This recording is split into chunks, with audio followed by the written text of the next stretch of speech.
आज हम श्री महादेव शिव शंकर की पूजा करने के लिए एकत्र हुए हैं। शंकर जी के नाम से अनेक व्यवस्थाएं दुनिया में हो गई। आदि शंकराचार्य के प्रसार के कारण शिव जी की पूजा बहुत जोरों ने मनाने लगा और दक्षिण में तो दो तरह के पंथ तैयार हो, एक जिसको शैवाइट्स कहते हैं और दूसरे जो वैष्णवाइट्स कहते हैं। अब शैवाइट माने शिव को मानने वाले और वैष्णवाइट जो विष्णु को मानने वाले। अपने देश में विभाजन करने में हम लोग बहुत होशियार हैं। भगवान के भी विभाजन कर डालते हैं और फिर जब उसको एकत्रित करना चाहते हैं तो और उसका विद्रूप रूप निकल आता है। जैसे कि एक अय्यप्पा नाम का नया निकल आया है मामला, वो बहुत गलत चीज है और उसमें ये दिखाया है कि विष्णु जी ने जब मोहिनी रूप धारण किया तो उनसे एक बच्चा पैदा हुआ शिव जी से। ऐसे कहीं हो सकता है क्या? ऐसी गलत सलत बातें हमारे देश में बहुत निकल आती है और फिर उसी के अलग अलग संघ बन जाते हैं। कोई ना कोई बहाना झगड़ा करने के लिए मिल जाए तो हिंदुस्तानी बहुत खुश होते हैं। अगर उनके पास झगड़ा करने के लिए कोई चीज़ नहीं हो तो वो कोई ना कोई कल्पना से ही चीज़ें निकालते रहते हैं। सो ये दोनों ही चीज़ एक दूसरे से इस तरह जुटी हुई है कि जैसे सूर्य से सूर्य की किरण, शब्द से अर्थ, चांद से चांदनी। माने ये कि जो सोपान मार्ग बना हुआ है जिसे हम सुषुम्ना नाड़ी कहते हैं, जो मध्य मार्ग, वो विष्णु का मार्ग है और उस मार्ग से ही हम शिव तत्व पे पहुंचते। तो जो मंजिल है वो है शिव तत्व की, शिव की, और जो रास्ता है वो विष्णु का बनाया हुआ है। इस रास्ते को बनाने में विष्णु ने और आदि शक्ति ने मेहनत की। इसमें शिव जी का कोई हाथ नहीं। वो तो आराम से अपनी जगह बैठे हैं, जिसको आना है आए, नहीं आना नहीं है। सो इस शिव तत्व को प्राप्त करने के लिए हमें इसी विष्णु मार्ग से जाना चाहिए और उसके लिए जो अनेक चक्र हैं उनको पहले ठीक करना चाहिए। जब ये चक्र ठीक हो जाते हैं तब हमारा विष्णु मार्ग खुल जाता है और उसी के साथ फिर हम धीरे धीरे ऊपर उठने लग जाते हैं। अब इन चक्रों के बारे में मैंने तो बहुत बताया था, पर हृदय में भी एक चक्र है जिसको हम कहते हैं लेफ्ट हार्ट।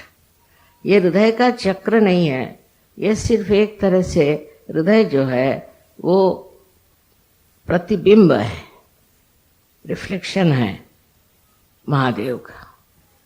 शिव जी का स्थान तो सर से ऊपर है, बुद्धि से ऊपर, विचारों से ऊपर। ऐसे तत्व को प्राप्त करने के लिए सबसे पहले हमें इधर ध्यान देना चाहिए कि हमारा हृदय कितना साफ है। हृदय के अंदर हम अनेक तरह की गंदगी को पालते हैं। जैसे कि हम किसी से ईर्ष्या करते हैं। ईर्ष्या करना जैसे कि किसी ने आपके साथ दुष्टता भी की हो, आपको सताया भी हो, परेशान किया हो, लेकिन उससे ईर्ष्या करने से कोई फायदा नहीं। आपका हृदय अगर स्वच्छ है तो आपका जो आईना है जिसमें परमात्मा का प्रतिबिंब पड़ने वाला है वो साफ रहेगा। लेकिन आपके अंदर अगर ईर्ष्या हो तो वो साफ नहीं रह सकता और उसका प्रतिबिंब ठीक नहीं हो सकता। किसी से भी दुश्मनी मोल लेना, किसी के प्रति भी कुछ किसी तरह का हृदय में किलमिश रखना या बुरी भावना रखना, ये गलत बात है। इसीलिए ईसा मसीह ने कहा है कि सबको माफ करो। माफ करना अत्यावश्यक है और उनसे पहले भी और बाद में भी अनेक साधु संतों ने यही बात कही कि सबको माफ कर दो। जैसे ही आप माफ कर देते हैं वैसे ही महादेव ऐसी चीजों को अपने हाथ में ले लेते हैं। सबसे जो सूक्ष्म शक्ति है वो महादेव की शक्ति, और वो उसको फिर पूरी तरह से दंडित करते हैं, उसको पूरी तरह से पनिश करते हैं। ये महादेव जी का कार्य है, आपका नहीं। और इसलिए आप ईर्ष्या किसी से करना बहुत बुरी बात। पर सहयोग में भी मैं देखती हूँ कि ईर्ष्या बहुत है। सहयोगियों को एक दूसरे से ईर्ष्या हो जाएगी। अब किसी को ट्रस्टी बना दिया, दूसरे को नहीं बनाया, तो इसको ईर्ष्या हो जाए। उसमें ट्रस्टी वस्टी में कुछ राम नहीं है, तो आप लोग जानते हैं सब झूठी बातें। माने ये ढकोसला बनाया हुआ है, एक माया जाल फैलाया हुआ है, पर उसमें भी लोगों का दिमाग खराब हो जाता है। और दिमाग किसी का खराब होता है और दिल किसी का खराब होता है। अब मैं क्या करूं, मेरी खुद समझ नहीं आता है कि इतना बड़ा कार्य इतने देशों में चल रहा है, तो कोई न कोई एक आदमी से ही तो संबंधित हो सकते हैं। हालांकि अब धीरे धीरे मामले साफ हो रहे हैं, पर तो भी आपको हैरानी होगी कि अब भी इसकी बड़ी चर्चा होती है, कौन लीडर है, कौन क्या। दूसरी बात, हमारे लिए, एक हिंदुस्तानियों के लिए एक वरदान को कि ईर्ष्या जो है वो पैसों के मामले में हो जाती है। सहयोग में भी पैसों के मामले में बड़ी ईर्ष्या है। किसी के पास ज्यादा पैसा है, किसी के पास कम पैसा है। और सहयोग के कार्य करते वक्त भी लोग देखते हैं कि कितना पैसा किसको मिलता है, कौन कितना पैसा देता है। जिसका हृदय पैसे में उलझ गया वो सहयोग के काम के आदमी नहीं, क्योंकि उनके हृदय पे जड़वाद, मटेरियलिज्म छाया हुआ। किसी भी तरह के जड़वाद से अगर आप ग्रसित हैं तो आपका उद्धार होना बड़ा कठिन है। ये अपने देश की विशेषता है, परदेश में इतना नहीं देखा मैंने, पर यहाँ इसकी विशेषता है। सबसे हम सोचेंगे कि रशिया में और ईस्टर्न ब्लॉक में पैसा कम है, पर उनको बिल्कुल परवाह नहीं है, वो पैसे की बात ही नहीं सोचते। का हृदय इतना स्वच्छ है, इतना स्वच्छ हृदय है, और बड़े स्वच्छ हृदय से ही भक्ति हो सकती। हम लोग तो जब प्रार्थना करते हैं तभी हाथ पैर धोते हैं, नहाते हैं, पर हृदय का स्नान होकर के अगर हम प्रभु से ये कहें कि हमारे अंदर की ये जो गंदगियां हैं इसको तुम हटाओ और हमें स्वच्छ करो, तो ज्यादा अच्छा होगा। तीसरी बात जो हमारे यहाँ अंदर है, जो षड रिपु जिसे कहते हैं, क्रोध को कृष्ण ने बहुत जोर दिया है कि क्रोध सबसे खराब चीज, क्रोध से ही सब चीज आती है। एक बार आदमी क्रोध करता है, फिर उसको सम्मोह हो जाता है। वो फिर सोचता है कि मैंने क्यों कहा, नहीं कहना चाहिए था, ये नहीं वो नहीं, पर वो आपे में नहीं रहता। जब उसे क्रोध आता है, क्रोध में वो आपे में नहीं रहता, आपे से बाहर हो जाता है।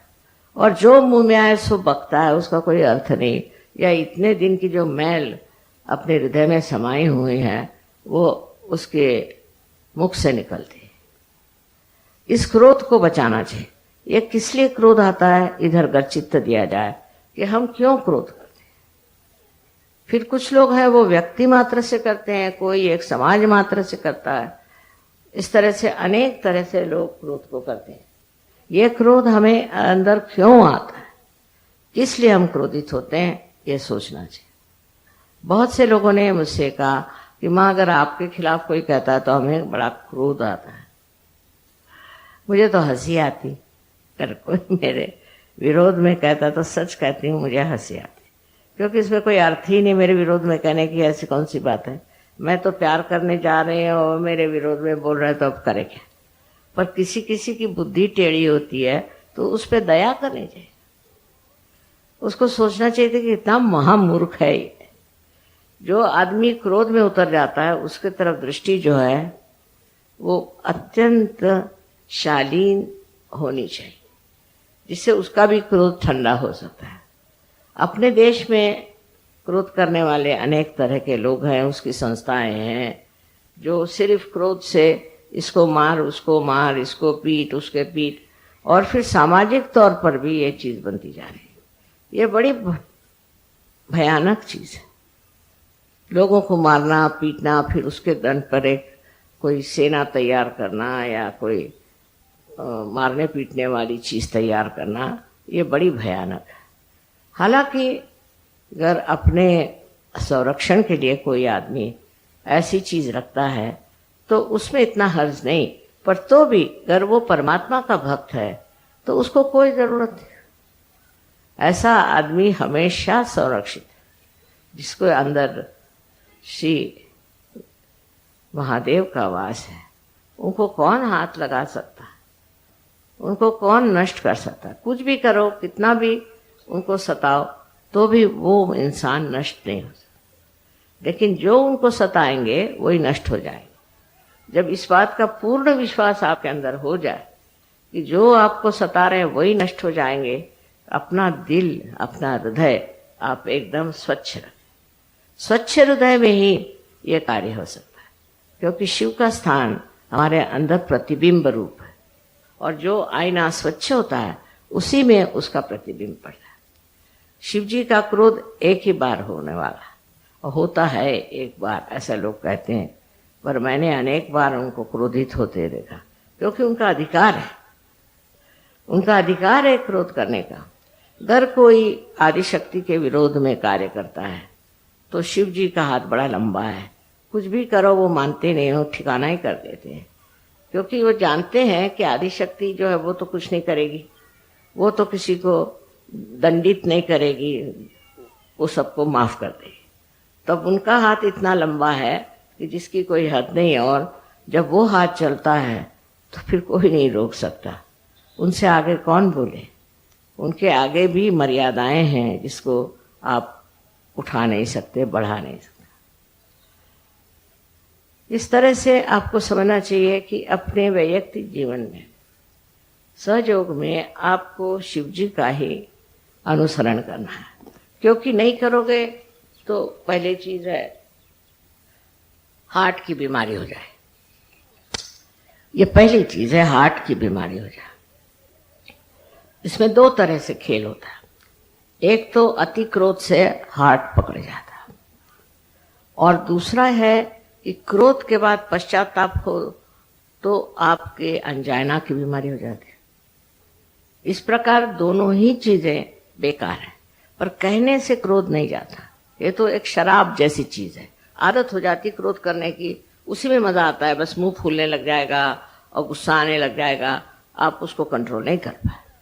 तो मैंने ये सोचा कि अगर शीशे के सामने बैठ के आप क्रोध करें अपने ऊपर, अपने को दो चार सुनाएं और शीशे के सामने बैठ के ये कहें कि मेरे जैसा महामूर्ख कोई नहीं, तब ये क्रोध शायद ठंडा हो जाए।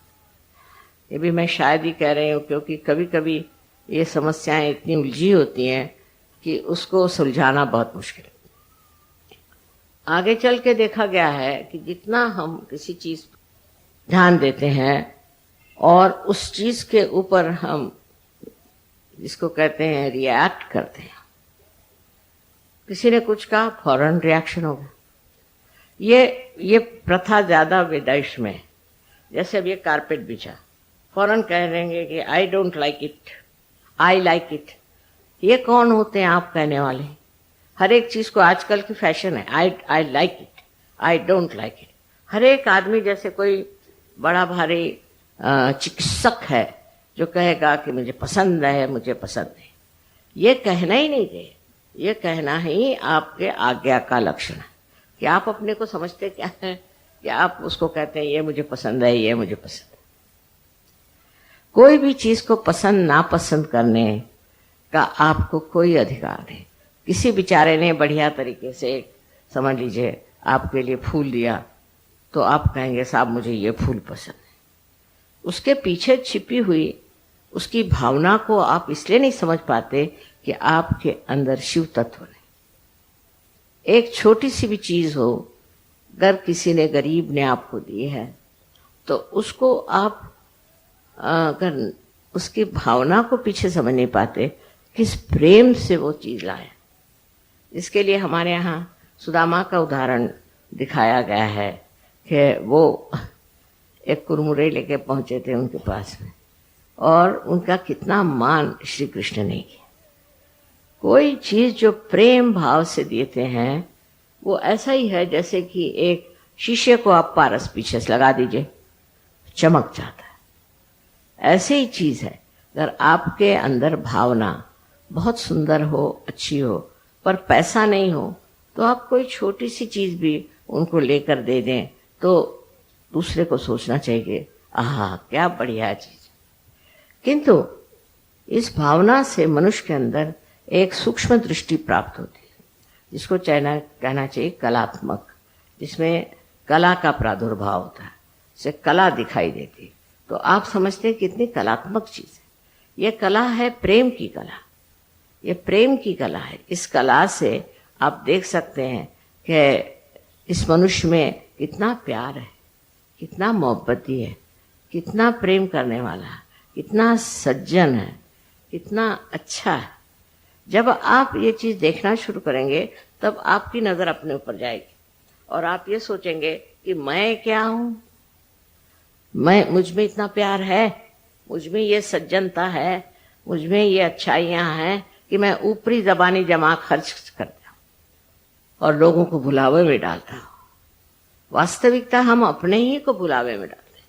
जब हम गलत काम कर रहे हैं, गलत तरीके से रह रहे हैं, जब हमारे जीवन में पूरी तरह की गलत गलत धारणाएं बनी हुई हैं, तो हम किसी को भी सुख नहीं दे सकते और अपने को तो बिल्कुल ही नहीं दे सकते। इसलिए स्वार्थ के दृष्टि से भी, स्वार्थ शब्द बड़ा सुंदर है, स्व का अर्थ जानना चाहिए। स्व माने आत्मा, उसका आप अर्थ जाने। अर्थ जानने के लिए शिव जी की पूजा लोग करते हैं, पर मैंने देखा कि शिव जी की पूजा करने वाले लोग बड़े गुस्से वाले, बड़े क्रोधी, बड़े कंजूस और न जाने क्या क्या होते हैं।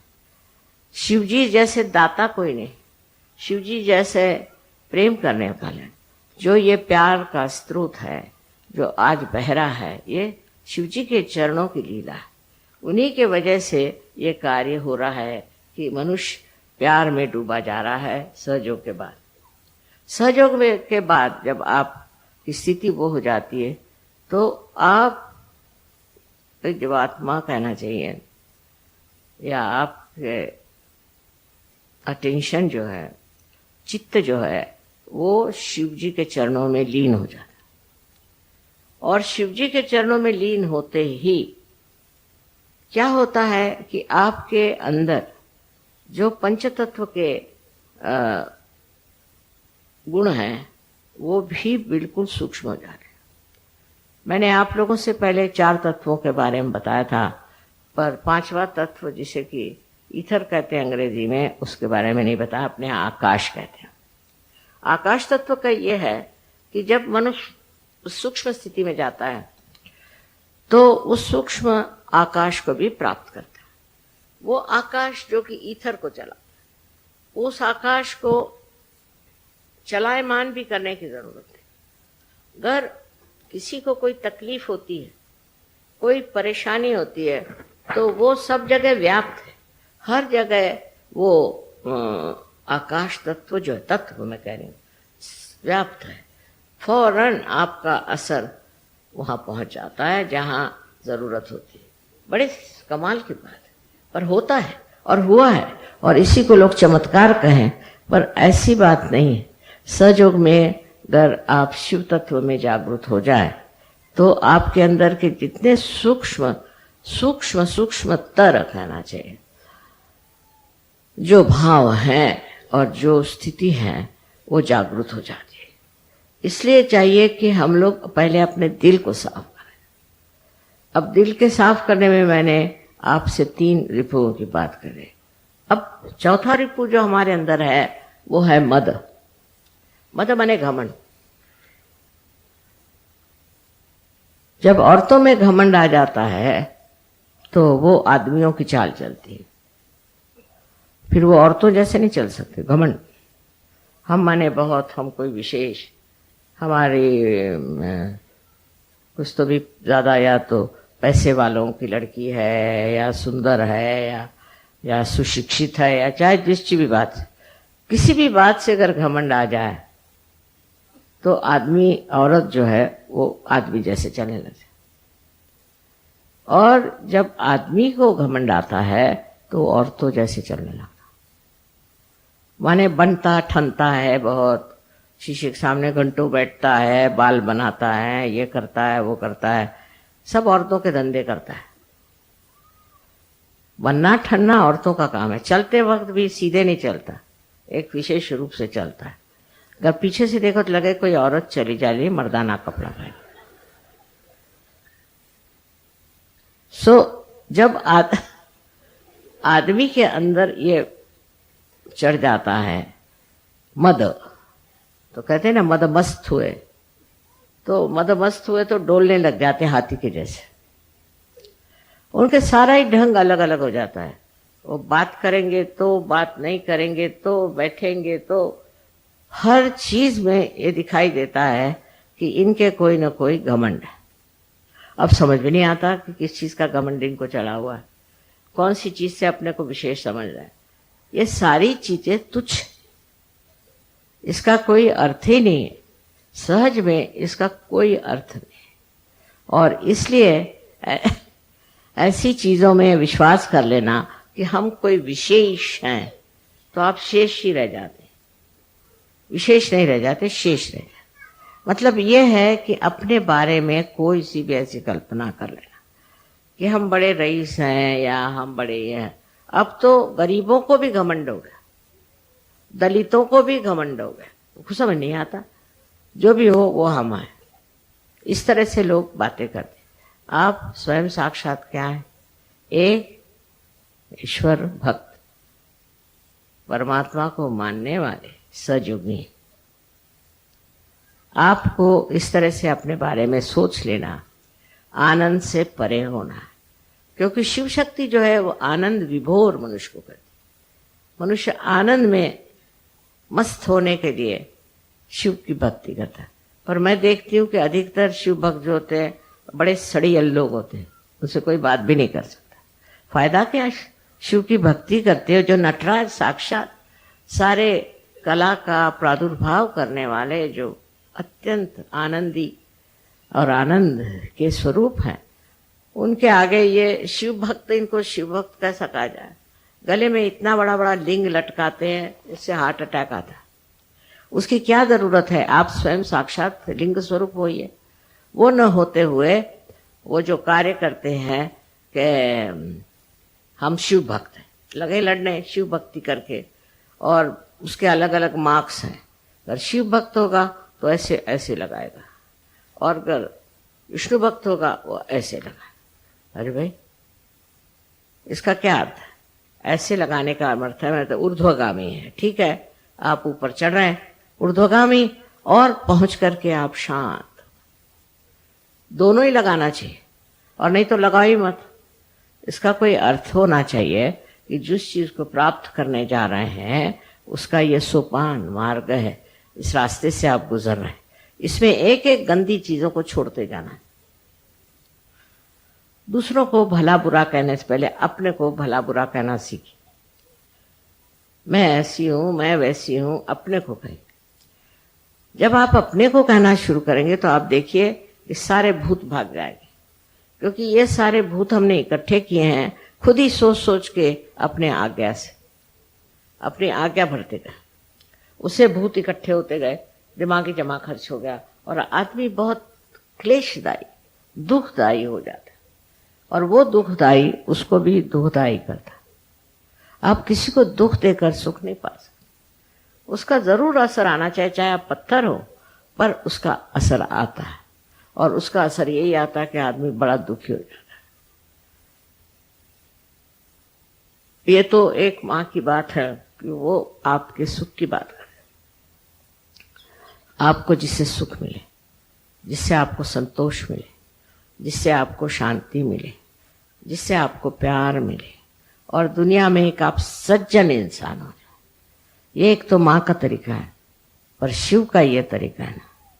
शिव एक हद तक चलते हैं, नहीं तो ऐसा तड़ाकते हैं कि मैं घबराती रहती हूँ कि अब ये आदमी किधर जा रहा है, अब इसका होगा क्या, ये कहाँ पहुंचेंगे, इसको क्या कर रहे हैं, उनको उनको ये नहीं, उनके अंदर ये नहीं है कि चलो भाई इनको ये बहुत खराब है, बुरे हैं, तो माफ कर दें। हाँ, माफ करने योग्य हो तो माफ करते हैं, और जो उनकी बहुत तपस्या करता है उनको भी वो वरदान देते हैं।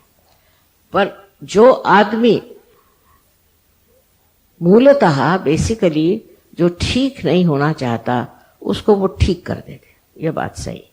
इसलिए उनसे डरना भी चाहिए। उनको भयंकर भी इसीलिए कहते हैं कि जब बिगड़ते हैं तो वो किसी को भी नहीं छोड़ते। पर उनका सबसे ज्यादा जो बिगड़ना है वो तब होता है जब अंत का, कहते हैं ना कि रात्रि ऐसी आएगी कि सब नष्ट हो जाएगा, उस टाइम में वो अपने क्रोध से सब चीज नष्ट कर दे।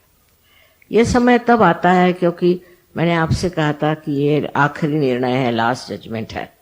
इसमें आप कौन से रास्ते पे जाते हैं, कहाँ जाते हैं, क्या करते हैं, ये सब पूर्णतया आपके अंदर लिखा जाता है।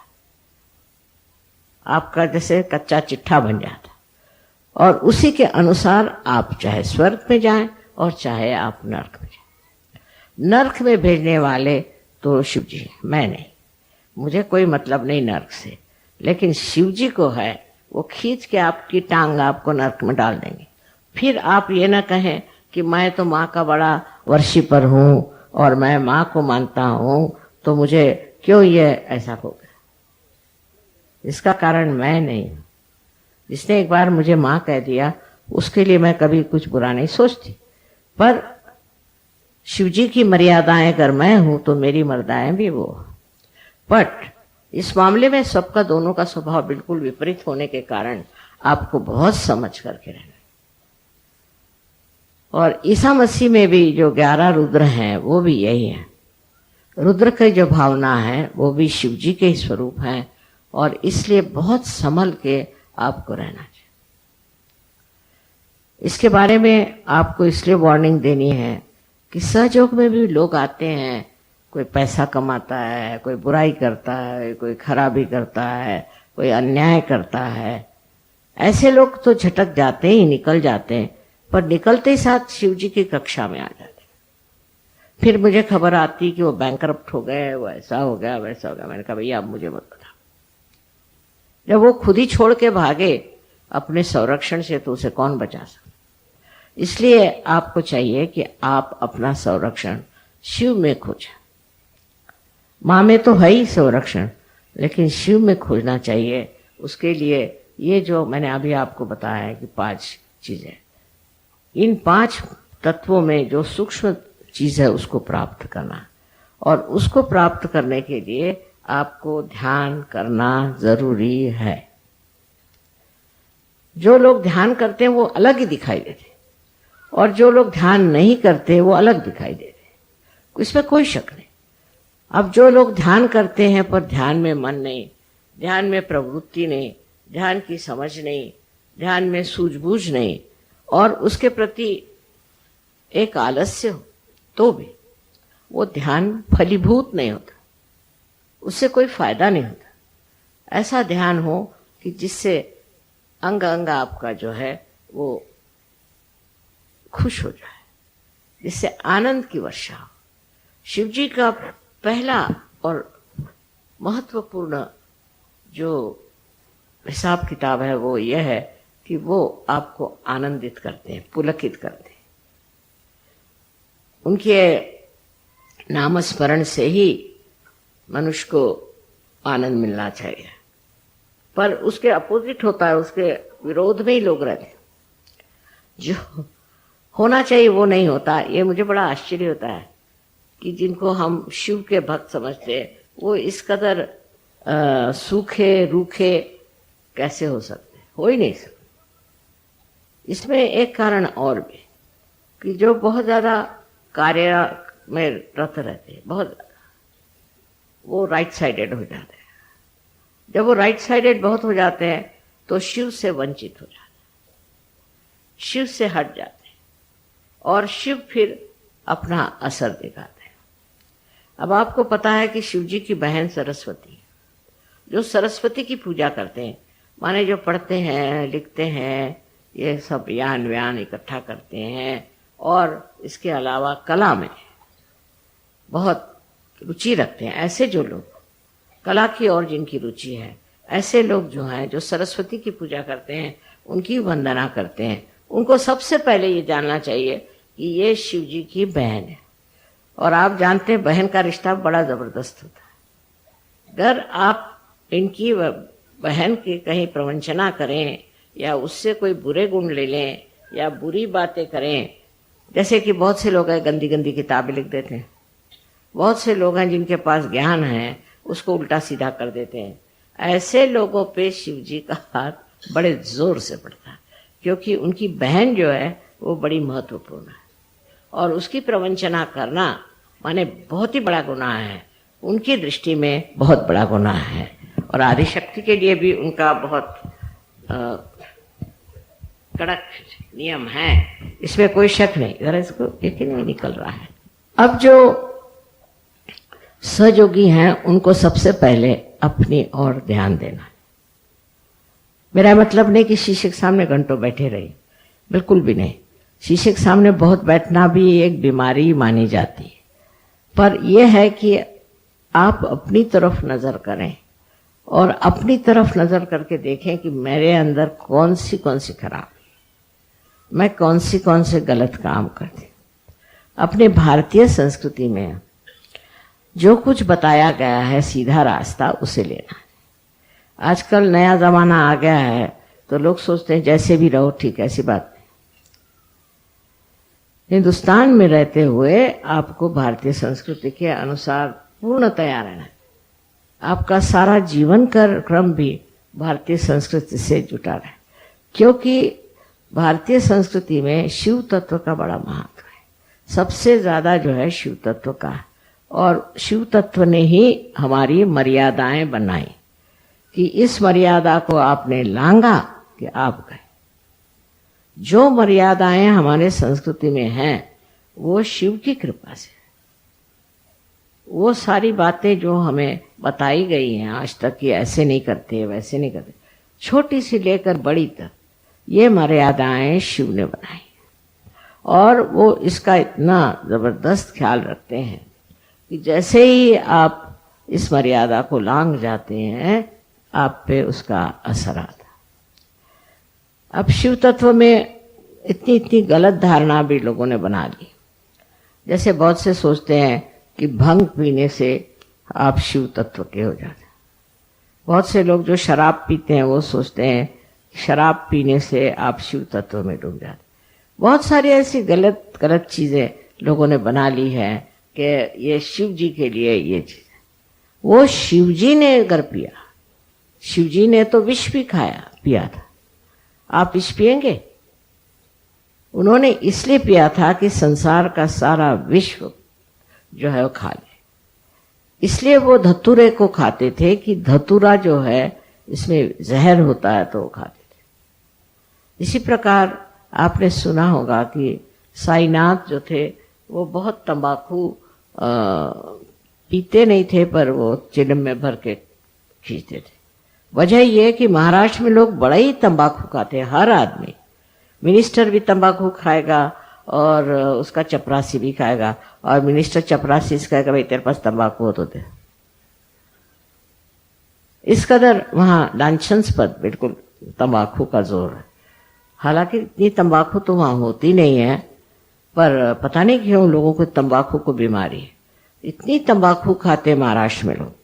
उस तंबाकू के लिए ही साईनाथ ने ये सोचा कि मैं ही क्यों नहीं इनकी सारी तंबाकू खा जाऊं, इसलिए वो तंबाकू खींचते थे। तो लोगों ने कहा लो साईनाथ भी चिलम पीते तो हम भी पिए। जहां वो वहां ऐसे लोग हो गए कि जो तंबाकू इसलिए लेते थे कि इन लोगों की तंबाकू की जो लत है वो खत्म है। अब वो चाहे उसको कुछ भी कहिए, है तो वो तंबाकू, और तंबाकू का और शिव जी से वैसा संबंध नहीं है, पर ये जरूर है कि सब वो सारी दुनिया भर की तंबाकू को खत्म करना चाहिए। आप समझ लीजिए अगर आप देवी है, सो देवी का काम है कि सारे दुनिया के दुष्टों को, भूतों को खा ले। अब आप भी खाएंगे क्या भूत? देवी का कार्य है कि वो जितने भी आपके पीछे में लगी हुई बीमारियां हैं उनको आत्मसात कर ले। तो अब आप लोग करेंगे क्या? ये आपका कार्य नहीं। इसी प्रकार जो कुछ भी साधु संतों ने किया है वो सब आप करने के लिए तो अभी आपकी ये शक्ति है और नहीं आपका कार्य। आपका कार्य जो है वो अपनी स्वच्छता करना, अपने को ठीक करना। पहले आप उस दशा में पहुंच जाए तब फिर सब मामला ठीक हो सकता है। पर अगर आप उस दशा में नहीं जाएंगे तो बेकार है। आपके लिए ये सारे उपद्व्याप करने से कोई फायदा नहीं। बहुत सारी चीजें हैं जिसका समर्थन हो सकता है गलत तरीके से, पर हमको अगर सही तरीके पे रहना है और सही मार्ग से चलना है तो सर्वप्रथम अपने हृदय को हम स्वच्छ करें। ये जो हमें आदतें लगी हैं, ये आदतें भी सारी हमारे हृदय पे असर करती। इसलिए पहले जमाने में ऐसा होता था कि जो भी विद्यार्थी आते थे उनको जंगलों में सोने कहते थे। वो जंगलों में रहे जहां सांप बिच्छू बकड़ियां सब लगे वहीं रहो, तो तुम्हारे ऊपर ऐशो आराम न चढ़े। ज्यादा से ज्यादा झोपड़ी में जिसको कि गोबर से लिपा हुआ है उसमें सुलाते थे और बहुत सादगी का जीवन। कपड़े भी बहुत कम पहनने जिसमें कि बच्चों को कपड़ों के प्रति लालच न हो। हमें ये कपड़ा पहनना है, हमें ये जूता खरीदना है, हमें ये खाना खाना है, ये सहयोगियों को कहना नहीं चाहिए। आपको मालूम है आपकी माँ कहीं भी रह सकती, कहीं भी सो सकती, कुछ भी खा सकती। तो ये जो चीजें अपने अंदर स्वाद, हमारे यहाँ जो इंसान देखो हिंदुस्तान का, उसको खाने पीने का बड़ा शौक। सहयोगी भी एक दूसरे को बुलाएंगे खाने पर आइए, काय को औरतों को खासकर, कि जैसे ही कहीं जाओ तो कहे माँ आप हमारे घर खाने पर। मैंने कहा मेरे खाने का बड़ा गड़बड़ा काम है, मैं तो किसी होटल में नहीं खा सकती, मैं कहीं नहीं खा सकती, और घर में भी बगैर नमक बड़े चीनी के रहती हूँ। मेरे अंदर अस्वाद है, बचपन से अस्वाद। मैं हर हालत जो मिले सो खाती हूँ, पर हम लोगों की जो जबान है बड़ी चटोरी है हिंदुस्तानियों, चाहे वो यूपी वाले हों, पंजाबी हों, चाहे दक्षिण के हों, खाने के मामले में हिंदुस्तानी बहुत एक्सपर्ट है और आदमियों को बुद्धू बनाते हैं खाना खिलाकर। हमारे हस्बैंड को ये पसंद है, हमारे हस्बैंड को वो पसंद है, करें क्या? उसकी गुलामी करेंगी, हस्बैंड को प्लीज करेंगी, उनको ये करें। रात दिन खाने पीने की बात अगर करे तो सहयोगी ने। अब बाबा जब मैं वहां थी मिलान में, वहां जब प्रोग्राम हुआ गुरु पूजा में, मैंने खुद खाना बना, क्या करें 4 साल तक मैं वहां खाना बनाती रही, क्योंकि दूसरे लोग अच्छा खाना नहीं बनाते थे। लोग कहते माँ ये तो प्लास्टिक के जैसे करा, पर हिंदुस्तानी उसमें विशेष। जितने भी हिंदुस्तानी वहां आएंगे सब मुझे मिलना चाहेंगे, उनका विशेष अधिकार मेरे ऊपर। और दूसरा खाने पीने में बड़ा कि यहाँ का खाना ठीक है। अब एक और नई चीज शुरू हो गई हिंदुस्तानियों में कि अटैच्ड बाथ चाहिए। इनके बाथरूम्स घरों में जाके देखो तो कैसे इनके माँ बाप रहते थे, इनको अटैच्ड बाथरूम, वो भी अंग्रेजी ढंग का। मैं इसलिए आज कह रही हूं कि इससे बड़ा परेशान कर दिया। गणपतिपुळे में उनके लिए अलग से मैंने बाथरूम बना दिया, बाबा अंग्रेजी बना दो। पर पहले मैंने हिंदुस्तानी बनाया, मैंने चाहे हिंदुस्तानी को हिंदुस्तानी पसंद आएगा और अंग्रेजों को अंग्रेजी बना दिया। तो ये फरमाते कि नहीं हमको अंग्रेजी चाहिए, बताओ। मैंने कहा यहां अभी स्ट्राइक शुरू हो जाएगा। मैंने कहा लोटा लेके जंगल में जाओ, यही तुम्हारा इलाज है। सालों भर ऐसे जाते रहे और अब बड़े साहब हो गए हैं अटैच्ड बाथरूम के लिए। तो बेचारे अंग्रेजों ने, जो परदेसी फॉरेनर्स थे, बेचारों ने कहा माँ हमें तो हिंदुस्तानी अच्छा लगता क्योंकि बड़ा साफ है, हमें आप हिंदुस्तानी दे दो। तो मैंने अदल बदल दिया, तो बड़े खुश हिंदुस्तानी के अटैच्ड बाथ मिल गया। शर्म करनी चाहिए। सहयोगियों को ऐसी बातें करते हो शर्म करनी चाहिए। आपके बाप दादे तो लोटा लेकर के जाते थे और आपको ये क्या शौक? आपको कोई बीमारी है, कोई तकलीफ है? और मुझे एक आफत में डाल दिया था, पर एक तरह से मेरे दिमाग में बात आ गई कि चलो भाई तुम ये लो और तुम।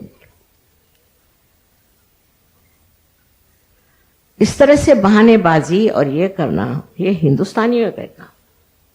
अब आपको और हैरानी होगी कि जो लोग कबीला आते हैं, सब लोग सबके साथ रहते हैं, बहुत रईस लोग हैं, मोटरे हैं, सब है, लेकिन वो सब पिंडॉल में सोएंगे। पर हिंदुस्तानी अपने लिए एक स्पेशल जगह उनको, होटल में रहेंगे, मोटरों में घूमेंगे, कोई भी तरह की जरा सी भी उनमें त्याग नहीं, त्याग करना सीखा ही नहीं। आजकल हम मॉडर्न क्या हो गए मेरी समझ में नहीं आया। अब इन लोगों के घरों में नौकर नहीं, तो ये लोग अटैच्ड बात इसलिए नहीं रखते, एक ही रखते, बाबा सफाई करना पड़ता है। आप लोगों के नौकर चाकर हैं तो चलो 10-10 बाथरूम रख लिए, पर ये सब आते आपको अपने स्वयं के शक्ति से दूर ले जाए। फालतू चीजों में आपका ध्यान जाना, फालतू बातों में आपका हाथ जाना, ये सब आपको एक बहुत ही सर्वसाधारण मनुष्य बना देगा। औरतों के आजकल चला हुआ है कि ब्यूटी पार्लर में जाएंगी, शक्ल तो वही रहती है, वहां पैसा खर्चा करेंगी, वहां ये करेंगी, वहां ये करेंगे। हमारे पूना में तो ब्राह्मणों की औरतें स्लीवलेस पहनेंगी, काला चश्मा लगाएंगी और वो मोपेड पे बैठ के घूमेंगे। समझ नहीं आता? पूना में, जो कि पुण्य पట్టणम है, ये क्या पुण्याई का इंतजाम है? इस तरह से हम लोग विदेशी चीज को ले रहे हैं बगैर सोचे कि इसमें शिव का तत्व कितना है। शिव को देखो, रंग दड़ंग बैठते हैं अपने ऐसे, वो अपने बारात में भी ये नंदी पे बैठ के गए। नंदी क्यों? क्योंकि नंदी उनका शिष्य है, वो जो बोलेंगे उसमें गर्दन हिलाता है, कुछ भी बोले उसको, इसलिए नंदी उनका सबसे प्यारा शिष्य है। अब इस पे बैठ के वो वहां पहुंचे विवाह करने, तो पार्वती जी को तो कुछ ऑब्जेक्शन नहीं था, पर उसके भाई साहब जो विष्णु थे वो जरा कुछ घबराए कि ये क्या चला आ रहा है दूल्हा में। मेरा मतलब नहीं कि ऐसे दूल्हे आप बन के जाइए, ये मतलब नहीं, पर तो भी उसमें भी ताम झाम दुनिया भर की चीजें करा करके और खर्चे में डालने से फायदा। समझदारी, समझदारी आपका अलंकार। हर चीज को मान्य कर लेना, हाँ ठीक है, जो भी है ठीक है। खाना ठीक है, अब वो किसी के यहाँ खाना खाना जाएंगे और उसकी बुराई करते रहे, मुंह पे नहीं करे, घर पे आके करेंगे, क्या खाना बनाया था। किसी के यहाँ अच्छा खाना बनाओ तो बीवी कहेंगे वैसे तुम बनाओ। सारी इसको जिह्वा लौलुप्य संस्कृत में कहते हैं, हिंदुस्तान में बहुत ज्यादा, हद से ज्यादा है, और इसको कुछ कम करना चाहिए। ये लोग आपका खाना खाते हैं, मैंने कभी नहीं सुना किसी ने शिकायत करी। हालांकि इन लोग का अंग्रेजी खाना तो कोई खा नहीं सकता, आप लोग भी, लेकिन इस तरह से अपने ऊपर ये जो लेपन करा रखा है, इससे आनंद में आप विभोर नहीं हो सकते। शिव जी का जो आनंद है उसको तो बताने के लिए लोगों ने कहा था कि आप वैराग्य करो, पहले विराग हो जाओ, हिमालय पे जाओ, एक टांग पे खड़े रहो, फिर कपड़े बिल्कुल कम पहने, नदी में जाके नहाने का और वैसे गीले कपड़ों से ध्यान करो। सारे कष्ट शरीर को देते थे, और गुरु लोग अब भी मारते पीटते हैं, बहुत सताते हैं, ऐसे थोड़ी बैठे बिठाए पार करा दे, ना, काफी आफत कराते हैं, और तब उसके बाद लोग पार होते हैं। पर उनका जो पार होना है वो जम जाता है, स्थिति है। और आप लोगों को ऐसे ही प्यार करा दिया, अब वो बाकी के पीछे की चीजें तो चली रही सर, वो आफत तो चली रही है, अब उसको क्या करें? तो उसको ही छांटना है। इन सब चीजों को जो हमने जोड़ लिया है, इसको छांटना है, खत्म करना है। और उसको उपद्रव करने की जरूरत नहीं, कि कोई वैराग्य लेने की जरूरत नहीं, घर द्वार छोड़ने की जरूरत नहीं, किसी भी तरह का द्राविड़ी प्राणायाम कहते हो करने की जरूरत नहीं। पर एक चीज जरूर है, एक चीज जरूर है कि अपना ये कम करना चाहिए, कम करते जाना, धीरे धीरे कम कर। अस्वाद अंदर आना चाहिए, बहुत जरूरी। अस्वाद एक बड़ी भारी चीज है। लोग बहुत नाराज होते थे अगर खाना उनके समझ में नहीं आया तो थाली फेंकेंगे, कहीं मारेंगे पीटेंगे नौकरों को, पता नहीं क्या करते। अगर आपके अंदर अस्वाद आ जाए तो बहुत हलवाइयों की दुकानें भी बंद हो जाएंगी मेरे ख्याल से। बहरहाल मेरा कहने का मतलब यह है कि शरीर का माध्यम नहीं कर रहा, शरीर के लिए कंफर्ट है।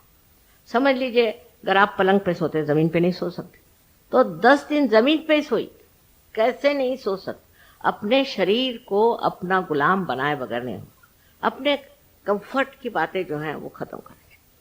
बहुत से लोग हैं वो बस से नहीं चल सकते क्योंकि वो मोटर से जा सकते, फिर इसकी मोटर मांग, उसकी मोटर मांग, इसमें बैठ उसमें बैठ, पर कोई भी ये नहीं सोचेगा चलो आज बस से चल के देख क्या होता है।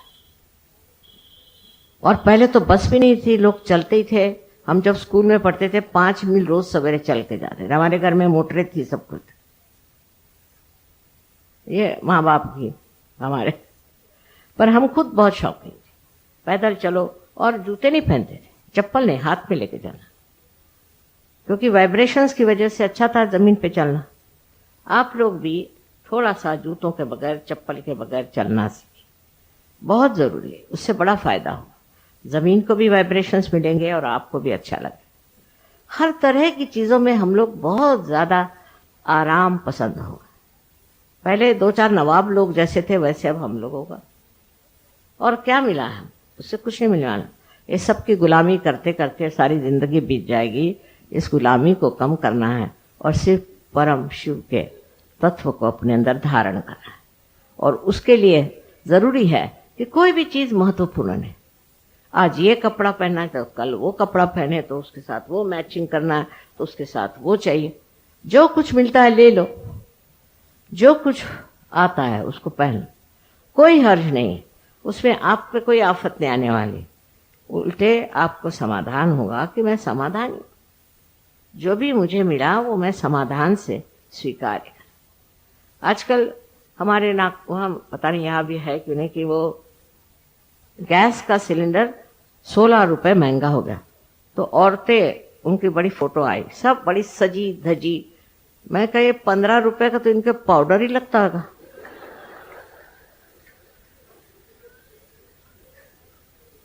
ये लोग कहे कि ये वो जा रहे हैं कि हम जा रहे हैं अब स्ट्राइक पे, काहे के लिए? क्योंकि 15 रुपए बढ़ गए, और तनख्वाहें आपकी इतनी बढ़ गई वो किसी को नहीं दिखाई। हम अपने सर्वेंट को पहले समझ लो कुक को 20-25 रुपए देते थे, आज 2,500 रुपए मिले। अब वो भी शिकायत करेगा, उसको कपड़े भी मिलते हैं, सब मिलता है। कितनी भी तनख्वाह बढ़ जाए तो क्या दाम नहीं बढ़ेंगे?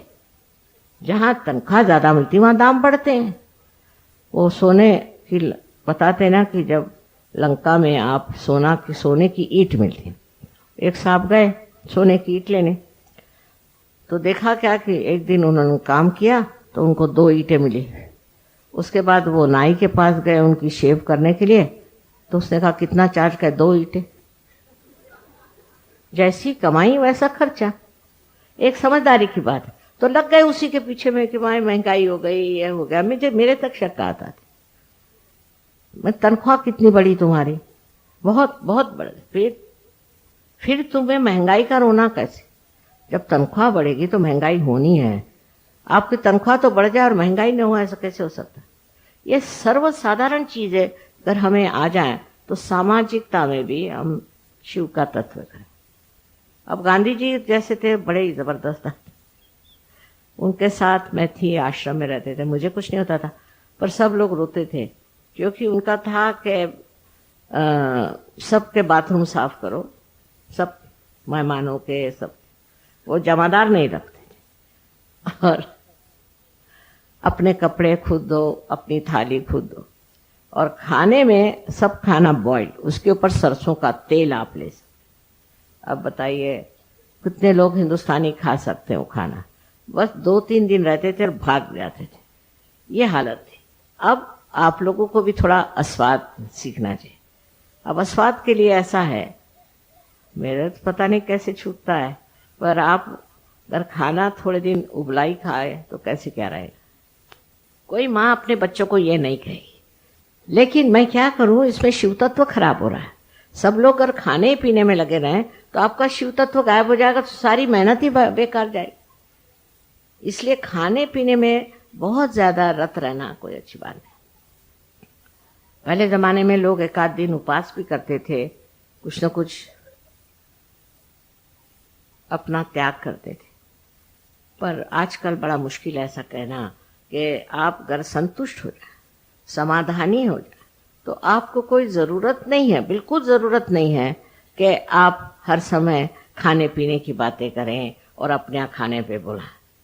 फिर हमारे यहाँ एक जाति पाति बहुत है कि अगर कायस्थ हैं तो अलग हैं, हिंदू है वो क्या ब्राह्मण है तो अलग है, फलाने अलग हैं। अब भी है। अब क्या होगा कि जो कायस्थ सहयोगी हैं वो सब एक हो गए, ब्राह्मण सहयोगी एक हो गए। अरे भाई, अब तुम सहयोगी हो गए, अब भी काय को ये कर रहे हैं ब्राह्मण और ये। फिर कायस्थ कायस्थों को खाने पर बुलाएंगे और ब्राह्मण ब्राह्मणों को खाने पर बुलाएंगे। अब ये इस तरह की मूर्खता अगर करनी है तो सहयोग में काय को आए। सहयोग में जाति पाति ये कुछ है नहीं, और तो आपकी वही नहीं मिटी जो बिल्कुल मूलतः गलत चीज है, तो अब क्या मिटने वाला है। शिव जी को था क्या जाति पाति? वो तो एकाक्ष को किसी की टांगे टूटी हुई, किसी का हाथ टूटा हुआ, ऐसे सब लूले बुले ले करके और अपनी बारात में ले गए थे। तो ऐसे शिव तत्व में आपके लिए बहुत ज्यादा ये कटाक्ष रखना कि हम तो भाई बहुत पर्टिकुलर हैं कि खाना जो है ऐसा होना है। फिर कायस्थों का अलग, ब्राह्मणों का अलग, और जातियों का अलग, राजपूतों का अलग, सबका अलग अलग। अब वही खाना खाइए।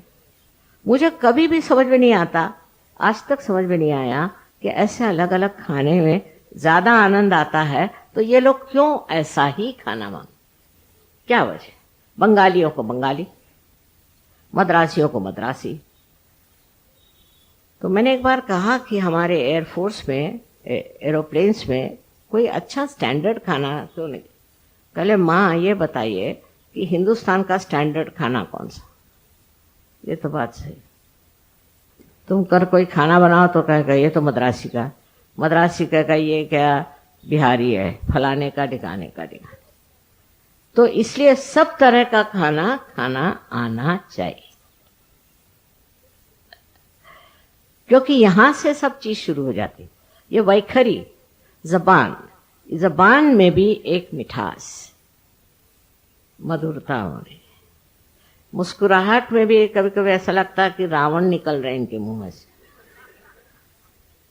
तो बोलने का क्या कहना, जब बोलते हैं तो लगता पता नहीं ये कौन चंडिका बोल रही कि क्या बोल रही है। औरतें बड़ी तमाशा और आदमी भी बहुत तमाशा।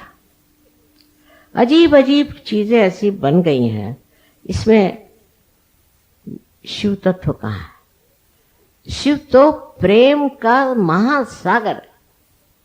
वो तो राक्षसों को भी उन्होंने वरदान दिए, राक्षसों को भी जिसने वरदान दिए, ऐसे शिव तत्व को हमारे अंदर अगर लाना है तो हम ऐसी छोटी छोटी बातों में कैसे उलझ, ये हम कैसे कर सकते हैं? ये बताइए।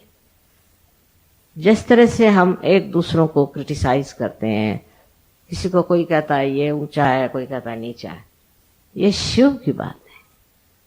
शिव के अंदर प्रेम की धारा है बह रही, और इस प्रेम की धारा में बहते हुए आपको ऐसी उल्टी सीधी बातें करनी नहीं चाहिए, और उससे कोई फायदा नहीं होना। आपसी प्रेम, आपसी समझ और आपस का आनंद उठाना चाहिए। अब ये बात जरूर है कि सहयोगी आपस में लड़ते नहीं, ये तो मैंने देखा, और आपस में मिलते हैं तो बहुत प्रेम से मिलते हैं। पर तो भी अभी भी ये छोटी छोटी बातें जो कि बड़ी वैयक्तिक हैं, खाना पीना, उठना बैठना, पहनना, ये जरा सा ठीक करना चाहिए। ये अगर ठीक कर लें तो बड़ा अच्छा होगा। आपका चित्त जो है वो हृदय के तरफ जाएगा और इन सब चीजों में नहीं रहेगा, इन सब चीजों में नहीं रहेगा। परदेश में ये बीमारी ज्यादा है इसकी कि वहाँ एक से एक निकले हुए हैं, वो बनाते हैं अलग अलग तरह की चीजें, और जिसने वो चीजें पहन ली वो बड़ा भारी अपने को सोचता है बड़ा रईस। खासकर इटली में ऐसा बहुत ज्यादा प्रकार है। लेकिन ये सब बातें आपको इसमें नहीं पड़ना चाहिए। आप अपने सादगी से रहो। अपने देश में सादगी से रहने वाले जो होते हैं उन्हीं का नाम हुआ, औरों का नाम नहीं हो सकता। पहले जमाने में लोग, गांधी जी ने कहा खद्दर पहनो, तो लोग बिल्कुल खद्दर पहने। उन्होंने ऐसा बनाया था तो खूब ठिकाने लगाया था सबको उन्होंने। पर अब आपको अपने को ठिकाने लगाना है, क्योंकि आप स्वयं आत्मा के प्रकाश, आप स्वयं श्री शिव के शरण में आए। आप खुद को खुद ही ठीक करें। आपको दूसरों को ठीक करने का नहीं है, बस अपने को ठीक करें और धन्य समझे कि आप आत्म साक्षात्कारी। कितने थे पहले? अरे 2-4 थे बेचारे, उनको ही लोग मार डालते थे। आज आप हजारों की तादाद में हैं, तो इस चीज को शुरू करें। बातचीत में मिठास, ऊपरी तरह से नहीं, हृदय से। जो भी बात आप हृदय से करें उसको कोई नहीं बुरा मानता, इसलिए हृदय से बात। अपने बच्चों से, बड़ों से जो मर्यादाएं हैं उसको पालते हुए आप अपने को सुखी बनाने से दूसरों को भी सुखी बनाएं। लेकिन आपके अंदर अगर ये आशीर्वाद शिव का न हो कि जिससे आप समाधानी बने, और कोई चीज से हो नहीं सकता, इसलिए अपनी ओर ये भी नजर रखें कि मैं समाधानी हूं या नहीं, मुझे समाधान है या नहीं। मैं छोटी छोटी बात को ले करके और दूसरों पे बिगड़ता हूं या उसके नुक्स निकालता हूं, तो कुछ तो भी मेरे अंदर बहुत बड़ी खराबी, और उस खराबी को देखने से ही आप स्वच्छ हो सकते। जब तक आपको कोई चीज दिखाई नहीं देगी, आप साफ कैसे करेंगे? इस सफाई की बहुत जरूरत है, और इस सफाई से ही आप उस परम पिता परमेश्वर के दर्शन कर सकते हैं अपने अंदर, और लोगों को भी इसके दर्शन हो सकते हैं। अनंत आशीर्वाद।